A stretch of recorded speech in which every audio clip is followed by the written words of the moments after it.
give you some inspiration now. Chuck Blakeman is an American lifetime business practitioner known internationally for helping business owners succeed. His company, Crankset Group, has mentored top CEOs across the world.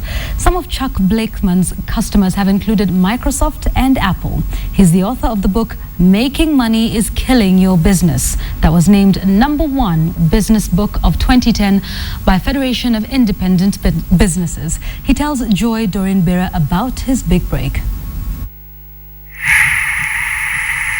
Aside from what we've read online or even read in your books, who would you say is Chuck Blakeman? People say I'm a bulldog. I'm tenacious. I think that's probably one of my major traits is I never give up. My life vision is to live well by doing good. And the way that works out for me, I think one statement that would encapsulate who I am is this. I have this question in my head all the time. Why do what others can and will do?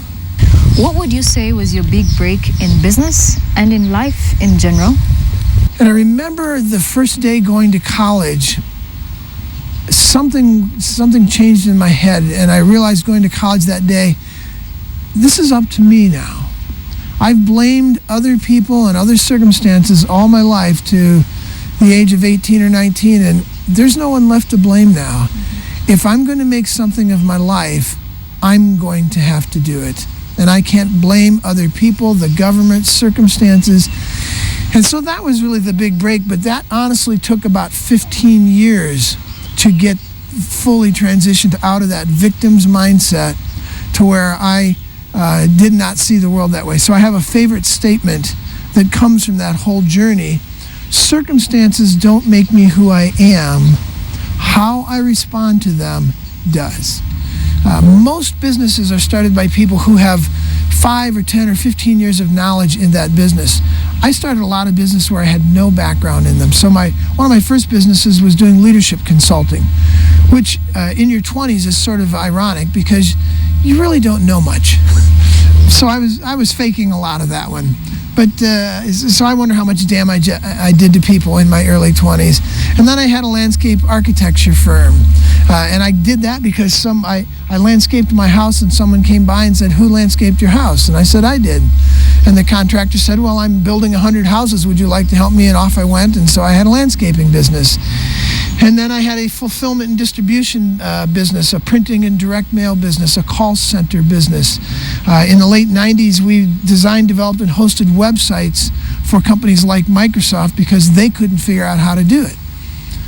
And so it was something others couldn't or wouldn't do. Well, we can do that. We'll figure it out. And so we did that. So with your vast experience in the business world, what do you think are some of the factors that favor good business models or entrepreneurship, say in Africa today?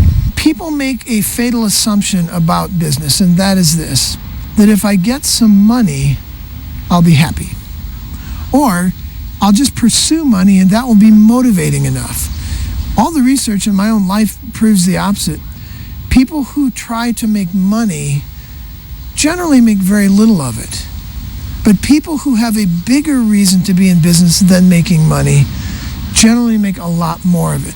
Steve Jobs would get up in the morning and he said, "I didn't get up in the morning saying, how much more money can I make?" He says, I would get up in the morning and ask myself, what contribution could I make to the world around me today? What cool technology could I create that would change the world today? See, that's a reason to be in business that's much bigger than making money.